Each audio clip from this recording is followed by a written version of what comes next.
اعوذ باللہ من الشیطان الرجیم بسم اللہ الرحمن الرحیم الیوم احل لکم الطیبات، یہ وہی انداز ہے کہ الیوم اکملت لکم دینکم واتممت علیکم نعمتی ورضیت لکم الاسلام دینا۔ آج کے دن تمہارے لیے تمام پاکیزہ چیزاں حلال کر دی گئیں، یعنی اگر اس سے پہلے کوئی مختلف مذاہب میں،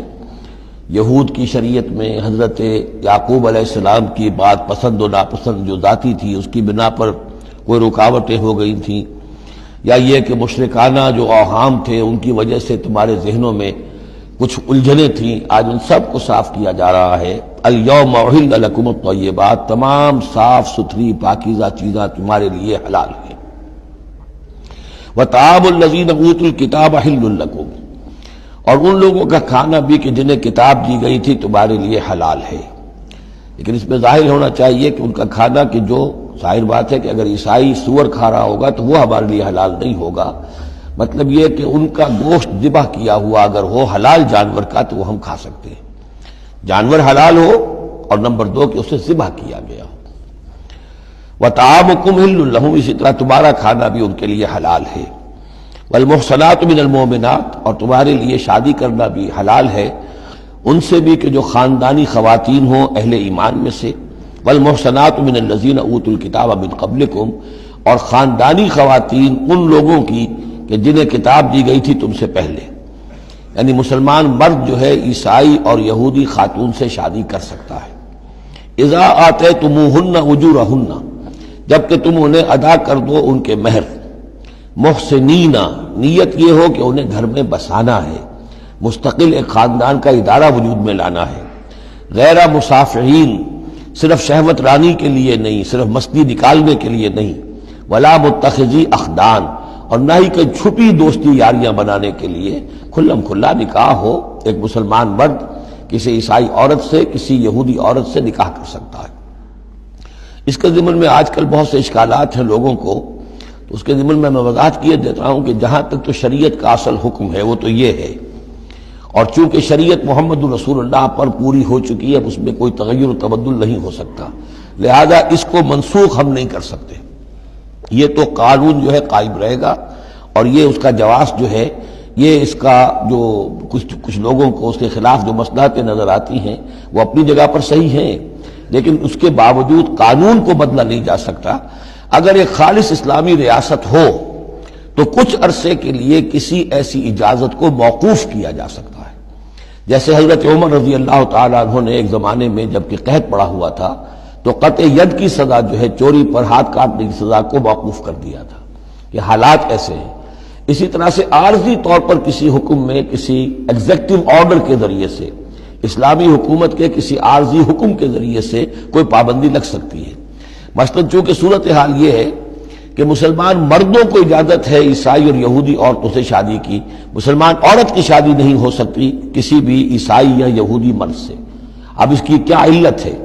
کہ عام طور پر سمجھا یہی جاتا ہے کہ مرد غالب ہوتا ہے،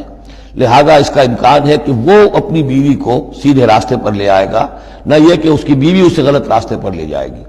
دوسرے یہ کہ اس زمانے میں اولاد ہوتی تھی مرد کی، تو گویا کہ ثابت تھا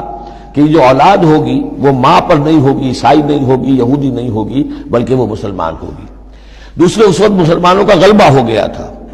اور یہودی عیسائی جو تھے وہ ان کے گویا کہ تابع ہو چکے تھے۔ نفسیاتی اعتبار سے یہ دونوں صورتیں اس وقت بدل چکی ہیں۔ آج مسلمان مغلوب ہیں، یہودی عیسائی جو ہیں ان کا پلڑا بھاری ہے دنیا کی سیاست میں اور دنیا کے معاملات میں۔ ویسے بھی مرد جو ہیں وہ کمزور ہو چکے ہیں اور عورتوں کا غلبہ ہے۔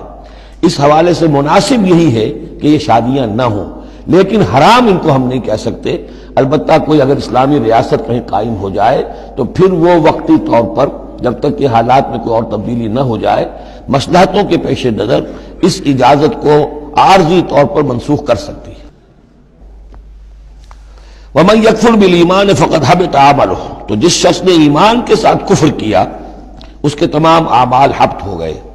اب اس میں اشارہ اہل کتاب کی طرف بھی ہو سکتا ہے کہ پہلے وہ صاحب ایمان تھے، جب تک محمد الرسول اللہ تشریف نہیں لائے، جو حضرت عیسیٰ کو مانتا تھا وہ مومن تھا، جو حضرت موسیٰ کو مانتا تھا مومن تھا، لیکن یہ کہ اب اگر وہ نہیں مان رہے تو گویا کہ وہ کفر کر رہے ہیں۔ اور دوسری یہ کہ کوئی شخص ایمان کا مدعی ہو کر ایسی حرکتیں کرے کہ جو کہ کافرانہ ہے، تو اس کے تمام اعمال حبط ہو جائیں گے، وَهُوَ فِي الْآخِرَةِ مِنَ الْخَاسِرِينَ، اور آخرت میں وہ ہوگا بڑے خسارہ پانے والوں میں۔ یا ایھا الذین آمنوا اذا قمتم الی الصلاۃ، اے اہل ایمان جب تم کھڑے ہو، ارادہ کرو، قصد کرو نماز کا، فاغسلوا وجوہکم وایدیکم الی المرافق، تو دھو لیا کرو اپنے چہرے بھی اور اپنے دونوں ہاتھ بھی کہنیوں تک، وامسحوا برؤوسکم، اور اپنے سروں پر مسح کر لیا کرو، وارجلکم، اور دھو لیا کرو اپنے پاؤں کو بھی الی الکعبین، ٹخنوں تک۔ یہ ارجلکم اور ارجلکم دونوں قرأتیں ہمارے ہاں بھی ہیں، مستند قرأتوں میں ہیں۔ اہل تشیع جو ہے ویسے اس کو مستقل ارجلکم پڑھتے ہیں، اور ان کے نزدیک یہ مسح کے ساتھ ہے، وامسحوا برؤوسکم وارجلکم، مسح کر لیا کرو اپنے سروں پر بھی اور پیروں پر بھی۔ لیکن یہ کہ ہمارے اہل سنت کے نزدیک یہ ارجلکم ہے، اور اس میں چونکہ الی الکعبین کا آ گیا اضافہ، اگر صرف مسح ہوتا تو اس میں کوئی حد بیان کرنے کی ضرورت نہیں تھی، لہذا الی الکعبین کے اضافے سے وہ بالکل اس کے مساوی ہو گیا ہے الی المرافق، جیسے ہاتھوں کو دھونا ہے کہنیوں تک، ایسے ہی پاؤں کو دھونا ہے ٹخنوں تک۔ وَإِن كُنتُمْ جُنُبًا فَاطَّهَّرُوا، اور اگر تم حالت جنابت میں ہو تو پھر تم اور زیادہ پاکی حاصل کرو، یعنی غسل کرو، پورے جسم کا غسل کرو۔ وَإِن كُنتُمْ مَرْضَىٰ أَوْ عَلَىٰ سَفَرٍ، اور اگر تم بیمار ہو یا سفر پر ہو،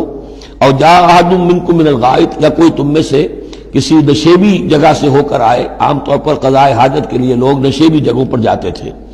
اور لامستم النساء، یا تم نے عورتوں سے مقاربت کی ہو، فلم تجدوا ماء، اور تم نہ پاؤ پانی، فتیمموا صعیدا طیبا، تو ارادہ کرو پاک مٹی کا، فامسحوا بوجوہکم وایدیکم منہ، تو اس سے اپنے چہروں اور ہاتھوں کو مل لو۔ ما یرید اللہ لیجعل علیکم من حرج، اللہ یہ نہیں چاہتا کہ تم پر کوئی تنگی کرے، پانی نہیں ہے تو مٹی سے،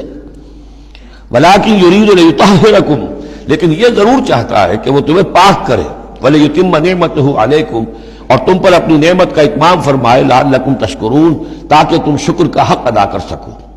صدق اللہ العظیم۔